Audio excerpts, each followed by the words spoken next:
quem ele votou continua de fato cumprindo com os seus projetos. Então o cristão tem forma de atuação na situação atual, que é a situação da República Brasileira, tá ok? O crente deve fazer o que estiver ao seu alcance para se opor a qualquer sistema contrário à justiça e à fé cristã, ainda que isso venha a lhe causar danos e prejuízos, sem se valer da violência. Veja aí, então como é que o cristão se opõe? Sendo fiel ao seu Deus, sendo fiel ao reino de Deus. O reino de Deus, cuja constituição é a Sagrada Escritura. Então, quando ele se posiciona como fiel cumpridor da Sagrada Escritura, tá ok? Fiel representante do reino de Deus na terra, ele não vai buscar esta agressão, ele não vai buscar essa violência. Muitas das vezes o Estado vai se posicionar contra ele, porque está sendo conduzido, está sendo utilizado, usado por forças malignas. Muitas vezes as forças malignas chegam ao poder e se opõem agora contra todos aqueles que são fiéis, né, aqueles que estão ligados aí à palavra de Deus. Mas não partiu do cristão, e sim do Estado contra ele. Mas ele se mantém então fiel até as últimas circunstâncias, tá ok? Veja só, quando o rei Dário decretou que durante 30 dias ninguém deveria fazer qualquer petição a outra pessoa ou qualquer divindade, a não ser ele, Daniel 6:7, sob pena de ser lançado na cova dos leões, Daniel simplesmente ignorou o decreto do rei e foi à sua casa orar a Deus. Continuou a mesma prática a qual ele já adotava há muito tempo. Então ele não mudou a sua atitude, ele não mudou a sua ação, ok? Ele em momento algum se mostrou infiel à administração, ele não conspirou para a queda de Babilônia. Ele continuou na sua justiça, na sua honestidade, cumprindo com seus deveres, exercendo a sua função. Só que chegou um momento em que o Estado, olha aí a noção de Estado de governo, você tem um Estado babilônico e você tem o governo de Nabucodonosor. Claro, ali é muito centralizado porque era uma monarquia, era um império. Então a figura do rei centraliza todo o poder. E em torno dele tem os conselheiros, tem a aristocracia, tem o sacerdócio, tá ok? Mas ele não deve, presta contas, né? Ele não está submetido a nenhuma dessas instituições. Ele tem o poder de comando. Ele tem a palavra final sobre todas as coisas. Então você tem aí Nabucodonosor e Babilônia. A Babilônia é o Estado, Nabucodonosor é o governo, ok? Daniel continuou sendo um fiel servidor do Estado babilônico. Ele não conspirou para a destruição de Babilônia em momento algum. Só que chegou um momento em que o governo, que era personificado por Nabucodonosor, Dário, né? A situação aqui é de Dário, era personificado pela pessoa de Dário, foi cooptado, vamos dizer assim, foi instrumentalizado, tá certo? Por aqueles conselheiros que conseguiram o convencer dessa péssima proposta, né, de engrandecimento pessoal, de modo que todos tinham que fazer petição a ele e não poderiam orar a qualquer outro Deus. Então veja, esses conselheiros até mesmo prejudicando a si mesmos, e aí onde você vê a falsidade da sua religião, tanto que facilmente eles atentaram contra a sua própria religião, para que mesmo eles sendo desprivilegiados nas suas expressões religiosas, não podendo também orar a seus deuses, mas isso afetou Daniel, colocou Daniel dentro dessa área, né, dessa alçada, né, de atuação, né, de confrontação, né? Conseguir envolver Daniel. Aí o que acontece? Daniel se manteve no seu mesmo comportamento. Daniel se manteve na sua mesma proposta, que é continuar sendo fiel ao seu Deus. Continuar sendo fiel ao Deus em que ele sempre esteve servindo. E mesmo servindo ao Deus que ele servia, nunca atentou contra o Estado, nunca atentou para a destruição do Estado. Mas veja, isso momentaneamente trouxe a Daniel alguns problemas. Trouxe a Daniel uma situação de extremo risco, né? De modo que ele poderia até ter sido morto, se não fosse a intervenção de Deus, trazendo um grande testemunho. Agora, esse testemunho serve para fortalecer nossa fé, né? Então, vemos que, seja para ser livre da cova do leão, ou seja mesmo para, como tantos cristãos, padecer, né? Nós temos que permanecer na mesma linha de fidelidade, na mesma linha de obediência, prioritariamente à lei de Deus, mesmo que o Estado seja aparelhado por um governo totalmente ímpio. Mas aí você continua fiel a seu Deus, porque ele está acima de todas as coisas, tá ok?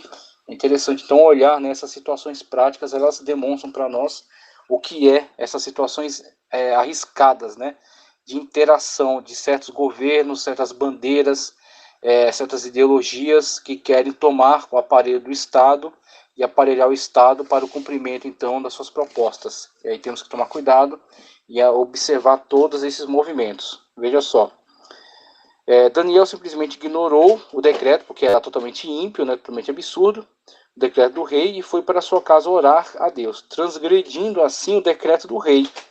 O caso de Sadraque, Mesaque e Abidnego, que se recusaram a adorar a estátua de Nabucodonosor, é outro exemplo, Daniel 3. A fim de não desobedecer à soberana lei de Deus, que condena a idolatria, Êxodo 23 ao 5, eles preferiram desobedecer à lei do rei. Então isso os colocou em antagonismo com o decreto colocado ali pelo rei, mas não porque eles eram conspiradores para a destruição do Estado babilônico, mas sim porque o rei se deixou levar por certos bajuladores e implantou uma lei ímpia, que atentava contra a lei maior, a lei de Deus.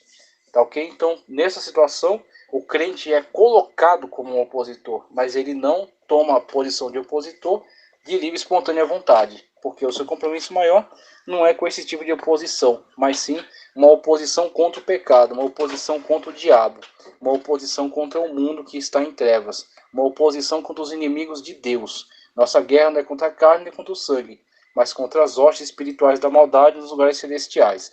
Então, nossa guerra é contra esses espíritos que estão atuando por trás dessas instituições, por trás dessas pessoas, por trás desses partidos.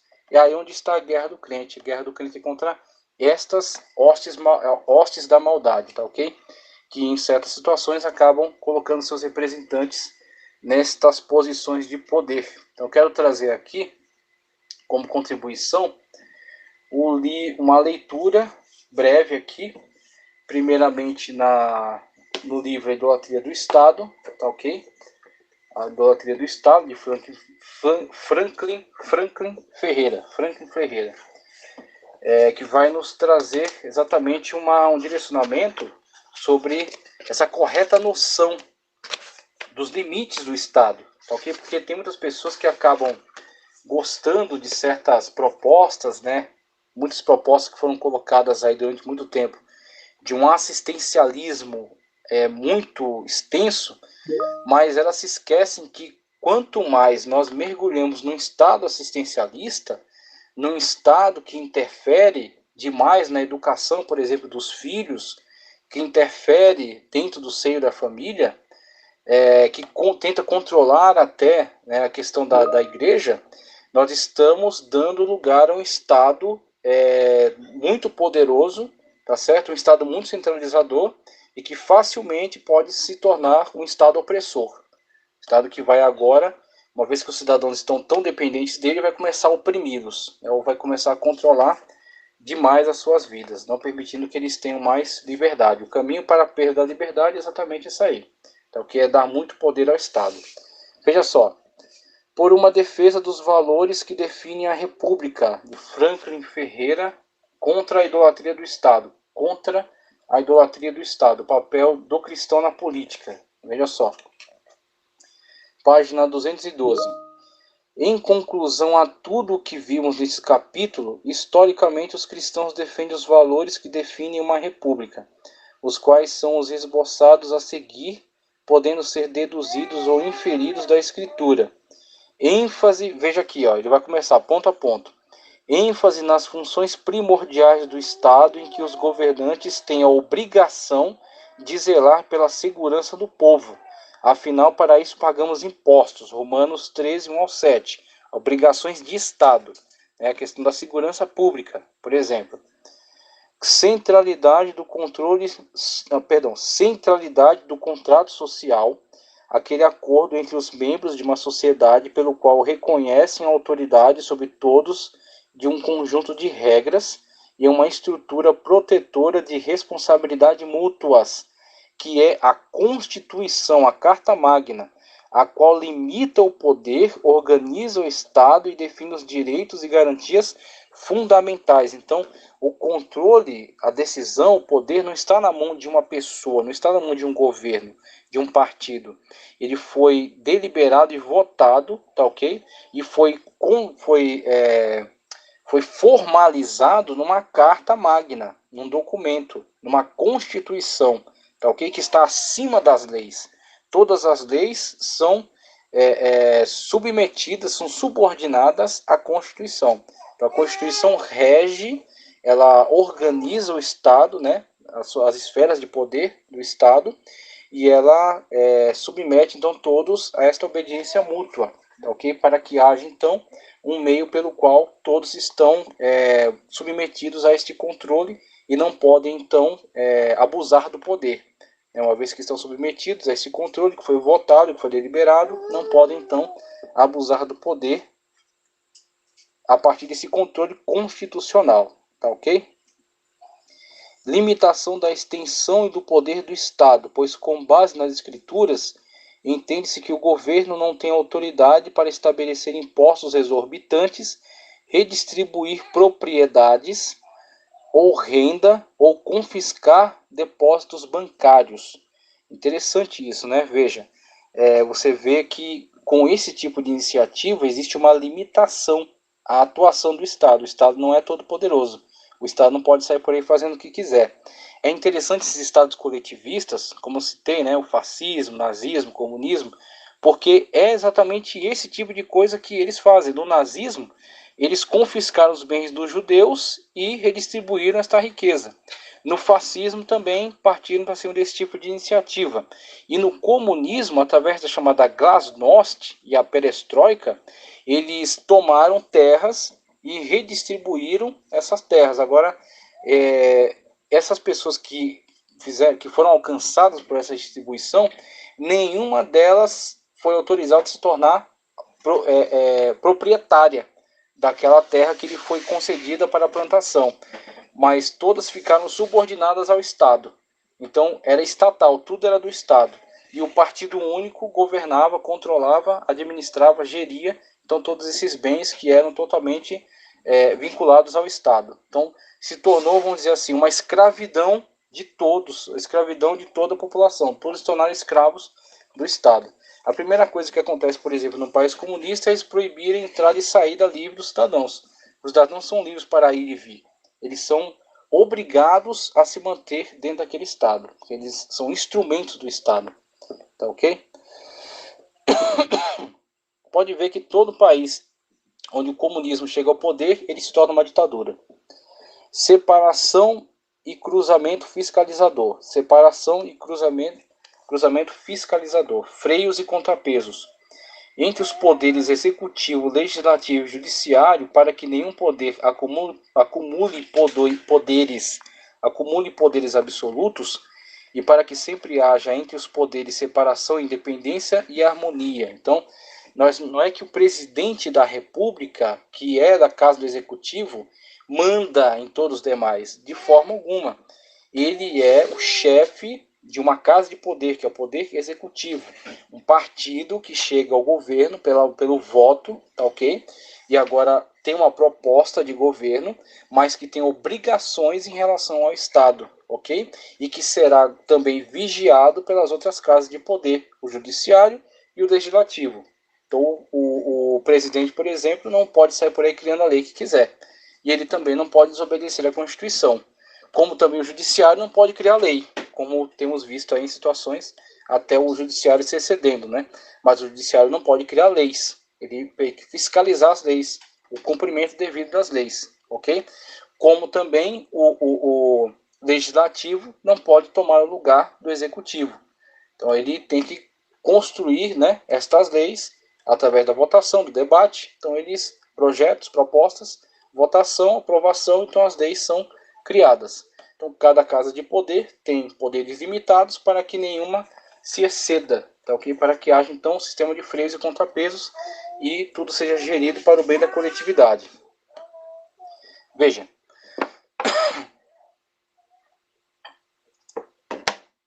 Veja só. Continuando aqui. O papel do Estado não é igualar a todos, mas sim dar oportunidade de ascensão social. Veja a diferença, hein? o que é exatamente um Estado paternalista, né? Um Estado que trabalha muito com a questão assistencialista, como por exemplo a Venezuela, de Hugo Chávez, que tentava aí, sustentar, né? Eu tentava distribuir diretamente esses bens para com isso fazer com que essa população o idolatrasse e assim o mantivesse perenemente no poder, nunca o tirasse do poder, né? Fazendo com que houvesse um tipo de um relacionamento, né, de envolvimento intenso entre a população que espera sempre esse assistencialismo e ele que conta com essa anuência da população para se manter, se perpetuar no poder. Então veja aí a destruição que causou, né, com a falência total da Venezuela, o que tentaram implantar aqui no nosso país. Então o Estado, não cabe a ele fazer com que determinadas classes sociais sejam subam ou desçam, ou qualquer tipo de coisa assim, mas ele tem que manter um nível no qual as pessoas têm oportunidades. Então é isso que o Estado tem que proporcionar. Como que ele dá essa oportunidade? Ele dá educação universal, por exemplo, escolas públicas, né, para todos. Então as escolas são sustentadas, os impostos são recolhidos, são aplicados à educação e há possibilidade de todos estudarem. Pronto, existe uma oportunidade aí. Né? Criação de empregos, né? Manutenção das indústrias, esse tipo de iniciativas aí, por meio das quais as pessoas têm oportunidades de ganho de renda e podem então investir na sua ascensão social. Então ela tem a oportunidade de crescer, o que não necessariamente será determinante para o seu crescimento ou não. Isso aí quem vai determinar será ela mesma. Só que ela tem a liberdade dada então pelo Estado de ascender socialmente.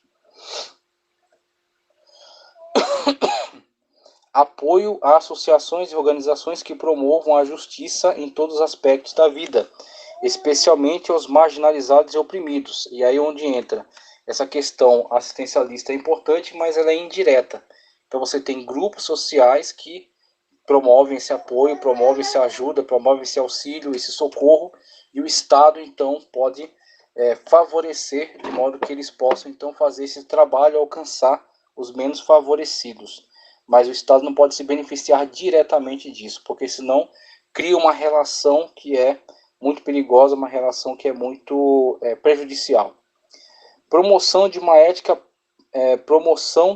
ética protestante do trabalho, que é um conjunto de virtudes econômicas fundamentadas na Escritura, honestidade, pontualidade, diligência, obediência ao quarto mandamento, 6 dias trabalharás, obediência ao oitavo mandamento, não furtarás, obediência ao 10º mandamento, não cobiçarás, reconhecendo que a ênfase no trabalho produtivo origina-se da Bíblia e da Reforma. E aí vemos aí como uma ética cristã pode contribuir fortemente para o crescimento e para o enriquecimento da sociedade e a melhoria da relação do Estado. Né? Então você vê sociólogos importantes que pesquisaram em relação à questão da ética cristã e o surgimento do capitalismo, e você pode constatar, né, a eficácia da ética cristã em relação à questão do trabalho e da riqueza, quando você olha para um mapa geopolítico e você percebe que as nações mais ricas da Terra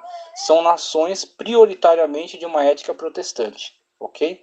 Por essa questão da valorização do trabalho, da justiça, da liberdade para ganhos, para lucro, tá ok? Então essa questão é muito importante e é uma forte contribuição da ética cristã para a melhoria do Estado. Direito à propriedade privada como direito fundamental. Ele cita Êxodo 20, verso 15 e 17, 1 de Reis 21, 1 ao 29. Então veja, a propriedade privada é algo básico, né? Então a Escritura Sagrada defendia isso. Então aquele bem que foi conquistado pelo trabalho, que é preservado e que é comunicado à família. E é um meio pelo qual ele pode então sustentar, e ele não será então dependente do Estado, mas ele será uma força que pode sustentar, que pode apoiar ou que pode derrubar o Estado, uma vez que ele tem essa liberdade e ele tem essa responsabilidade sobre o seu bem e sua propriedade privada. Agora, quando isso é tirado, como por exemplo num Estado comunista, em que pelo menos a partir da sua teoria básica não há propriedade privada, todas as pessoas são escravos do Estado. Todas as pessoas são joguetes, objetos na mão do Estado. Tá ok? Então veja a importância da propriedade privada. A alternância do poder civil, a qual impede que um partido ou autoridade se perpetue no poder, assim como a defesa do pluralismo político e partidário, pois em termos políticos, os profetas do Antigo Testamento cumpriam um papel comparável ao dos partidos de oposição hoje, obrigando a autoridade política do governo a ouvir as críticas, mantendo diante de seus olhos a responsabilidade inevitável que tinha para com Deus e o povo. É aquilo que eu expliquei. Existe uma questão de Estado que é interesse de todos nós, em relação às quais, para o bem da coletividade, nós nos unimos, nos coligamos até com outros grupos com os quais somos antagônicos em outras áreas. Então, religiosamente, somos antagônicos a determinado grupo. Só que aquele grupo está defendendo que não apoia que o Estado patrocine abortos, por exemplo. Aquele grupo está defendendo, o Estado não pode patrocinar abortos, não pode usar máquina pública para patrocinar isso.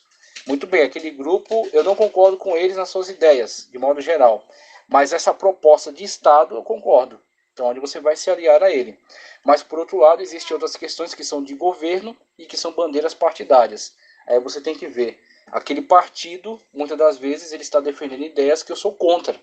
Então você precisa ter uma pluralidade partidária, tá ok? Uma liberdade para a defesa dessas ideias, mesmo que sejam ideias contrárias umas às outras, mas por meio dessa liberdade você tem a oportunidade de participação. Uma vez que você tiver uma centralização total, aí o que acontece? Muitas vezes você é favorável à centralização porque você vai estar no poder. Mas e se não for você no poder? E se for o seu opositor máximo no poder? Então veja, a centralização é sempre um risco, é sempre um perigo. Por isso que essa pluralidade, tá ok? Ela é benéfica, ela é muito benéfica. Garantia das liberdades individuais por meio do estabelecimento de normas gerais de conduta que resultem em liberdade de culto, expressão, associação e de imprensa. Então veja, essa liberdade, muitas das vezes, ela causa um certo espanto, um certo escândalo. Você vê, por exemplo, algumas pessoas até louvarem certos estados muçulmanos porque exercem muito controle. Só o que acontece? Esse controle que eles exercem, esse controle da moralidade, por exemplo, existem estados muçulmanos que têm uma polícia da religião para investigar se a pessoa está atentando contra um preceito religioso. Algumas pessoas olham isso e acham até bonito. Só que veja, quando você tem esse tipo de controle, todos os outros estão desautorizados e serão silenciados e serão mortos muitas das vezes. Então isso de modo algum é um Estado justo. Nós não podemos querer que um Estado na atualidade ele exerça um controle tal como será exercido por Cristo no milênio, porque só Cristo ele é a essência da justiça. Ele é a justiça padrão, tá certo? Ele é o pináculo da justiça. Então, ele sim, quando exercer o milênio, poderá ter controle total. Mas hoje, de modo algum. Mesmo que essa liberdade traga certos escândalos, ela é muito melhor do que um controle centralizado e total. Tem que haver sempre a defesa dessa pluralidade e dessa liberdade. Defender a pluralidade não é dizer que você concorda com todo mundo, mas você é dizer que as pessoas têm que ter liberdade de se expressar. Voltaire mesmo já disse, mesmo que eu não concorde com uma linha das suas ideias, eu tenho que defender a liberdade de você dizê-las. Tá ok? Então, desculpe se eu errei aqui o pensador, mas acredito que foi ele mesmo que disse isso. Então, mesmo que ele não concorde com o que você está dizendo, ele defende que você tenha a liberdade de dizer. Ok? Então, essas são ideias muito interessantes. Finalizando aqui, voto distrital para o poder legislativo, em que o país ou estado é dividido em distritos eleitorais com aproximadamente a mesma população. Cada distrito elege um deputado e assim completam-se as vagas no Congresso e nas câmaras estaduais. Então ele fala aí de uma questão mais ligada diretamente ao voto, né? Então, contribuição aqui de Franklin Ferreira, tá ok? Contra a idolatria do Estado. E como você pode ver, essas diretrizes básicas aqui passadas por ele favorecem que essa idolatria seja desencorajada, né? Ela não venha a se tornar uma realidade, o que é muito benéfico para todos nós. Agora, outra contribuição que eu quero trazer, a declaração de fé das Assembleias de Deus. Declaração de fé das Assembleias de Deus, no capítulo 16, página 149, sobre a Igreja e o Estado. Veja só. Cremos, professamos e ensinamos que Deus constituiu autoridades para administrarem a vida em comunidade e exercerem juízos nas sociedades pelo bem da coletividade. Veja aí, não pelo bem da igreja, não pelo bem de determinado grupo, não pelo bem de determinado movimento religioso, mas pelo bem da coletividade. O Estado tem que atuar pela coletividade. Nem favorecer cristãos, nem favorecer muçulmanos, nem favorecer espíritas, trabalhar pelo bem da coletividade, ok? Nós temos que ter essa noção, tá, ok? De Estado, de política. Toda alma esteja sujeita às autoridades superiores, porque não há autoridade que não venha de Deus. E as autoridades que há foram ordenadas por Deus, naquele âmbito que eu já falei para vocês, ordenadas, permitidas por Deus para um bem coletivo, para um bem geral, para que haja pacificação, tá certo? E para que haja justiça de modo geral. Mas governo perfeito somente no milênio com o Senhor Jesus Cristo. Com esse ensino, a Bíblia elimina a possibilidade de a igreja considerar as autoridades, da igreja desconsiderar, elimina a possibilidade da igreja desconsiderar as autoridades constituídas. Assim, a igreja não se alinhará a movimentos conspiradores de destruição ou de conspiração contra o Estado, né? O Estado é o povo politicamente organizado exercendo a soberania em um território. A Igreja do Senhor Jesus Cristo vive em sociedade e respeito ao Estado, não em subserviência, tá ok? Nem em conspiração para destruição, mas em respeito, ok? Respeito ao Estado, colaborando com as autoridades que o representam na preservação da ordem pública e na formação de cidadãos de caráter íntegro e honesto, produtivos e conscientes de que a autoridade é ministro de Deus para teu bem, conforme Romanos 13:4. Por outro lado, esses mesmos cidadãos são também conscientes de que a verdadeira pátria de um cristão está nos céus, mas a nossa cidade está nos céus, conforme Filipenses 3:20, e de que são, por isso mesmo, cidadãos do reino de Deus. Ainda que as autoridades constituídas, reconhecemos a legitimidade das autoridades constituídas e ensinamos nossa submissão a elas, por isso quem resiste à autoridade resiste à ordenação de Deus. E os que resistem trarão sobre si mesmos a condenação. Portanto, é necessário que lhes estejais sujeitos não somente pelo castigo, mas também pela consciência. Então, Paulo ensina que não temos que nos ver envolvidos com esse tipo de subversão, mas que conscientemente, racionalmente, nós estejamos então cooperando para o bem comum, cooperando para o funcionamento correto da máquina do Estado, ok? Obedecendo às autoridades. Não é questão de concordar com seus pecados nem com seus erros, mas entender que eles estão ali para um bem comum, como autoridade, tá certo? Para trazer um bem à coletividade. Assim nós cooperamos com esse bem. Temos, porém, a Bíblia Sagrada como a nossa única regra de fé e prática. Enquanto organização civil, a Igreja está submetida ao Estado, tendo como limite de tal submissão os preceitos bíblicos, de sorte que, em caso de conflito entre as normas emanadas do Estado e a Bíblia, esta prevalece, a Bíblia Sagrada, sobre aquelas. Mais importa obedecer a Deus do que aos homens, conforme Atos 5:29, que já mencionamos aqui.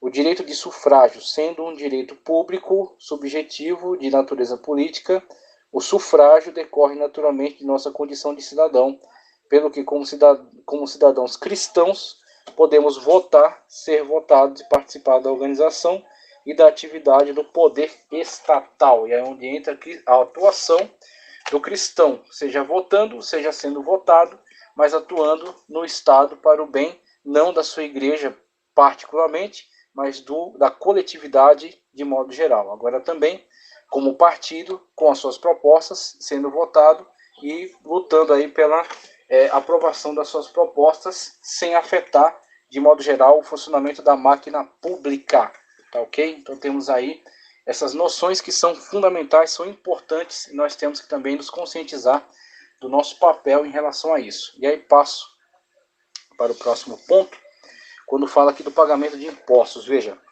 a própria palavra imposto, por si só, revela o seu significado. Se é imposto é porque não é voluntário. O imposto é compulsório, não é espontâneo. Ninguém gosta de pagar imposto, nem mesmo os governantes. Mas se nós fazemos somente o que gostamos, não cairíamos num hedonismo desenfreado.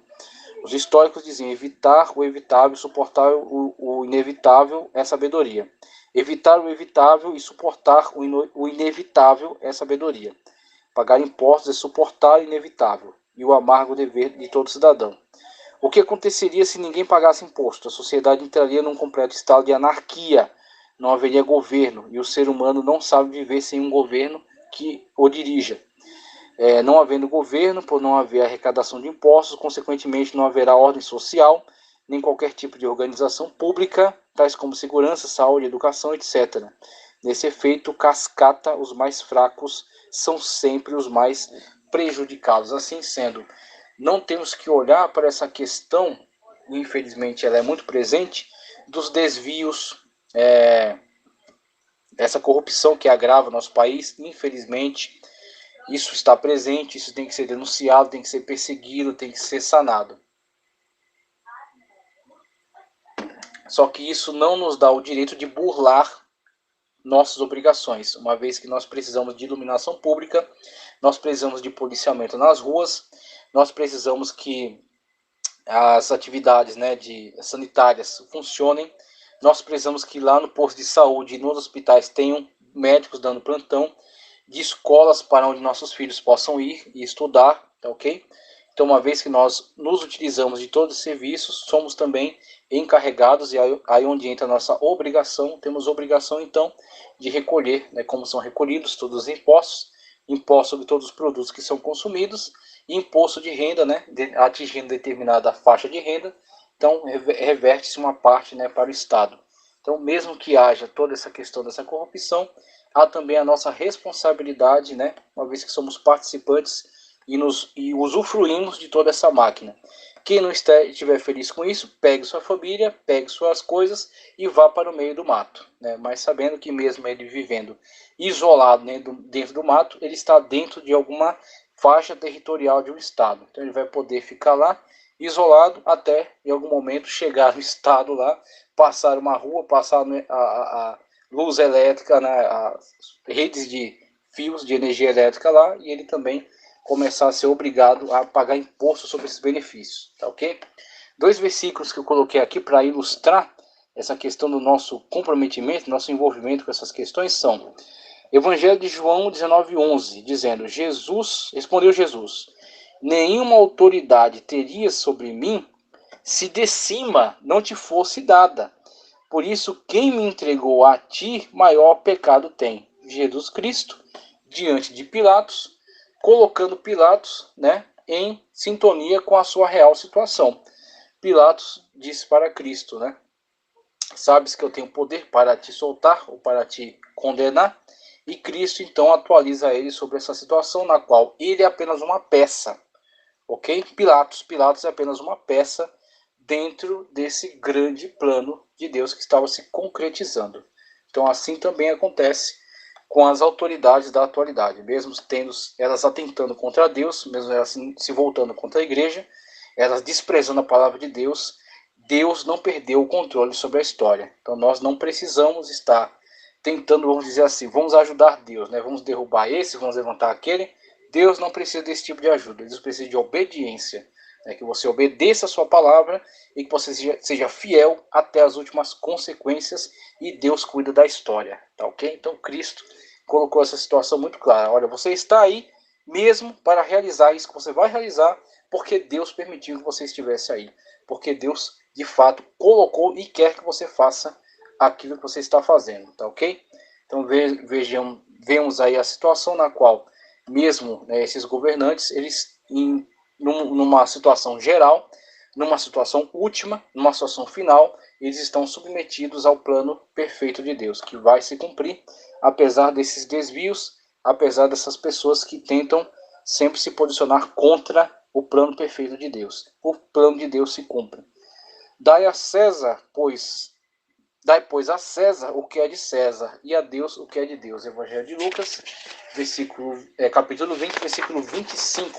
Então veja que Cristo, ele coloca de uma forma muito clara a separação que há entre aquilo que é o nosso compromisso pessoal, nosso voto, nosso dízimo, nossas ofertas, nossa participação, nossa contribuição para a manutenção da obra de Deus, para o crescimento da obra de Deus, né? Nossa contribuição também como trabalho, nossa contribuição também como participação, como atuação, ok? E aquilo que temos que colocar como nossa obrigação, uma vez participante dessa máquina do Estado, ok? Daí a César o que é de César. Então, isto aqui, contribuições, esse imposto, conforme colocado aqui mesmo, né? Não é voluntário, é imposto, é uma obrigação, foi imposta, né? Então, o imposto a César o que é de César e a Deus o que é de Deus. Quando tentaram, então, colocar Cristo, né? Tentaram envolver Cristo numa intriga contra o Estado. Inclusive, quando os judeus levaram Cristo para fazer a acusação formal, a acusação que fizeram não foi de heresia, não foi que Cristo estava pregando contra as leis, tá certo? Que eles estavam impondo ao povo, mas sim que Cristo era um subversivo, estava se levantando contra César, contra o Estado. Então foi através disso que eles tentaram atrair a atenção de Pilatos para Cristo, para a sua condenação, ok? Mas Cristo, de acordo com as suas próprias palavras, ele separava muito bem essas questões. A César o que é de César, a Deus o que é de Deus. E assim também nós temos que nos orientar. Passo adiante aqui,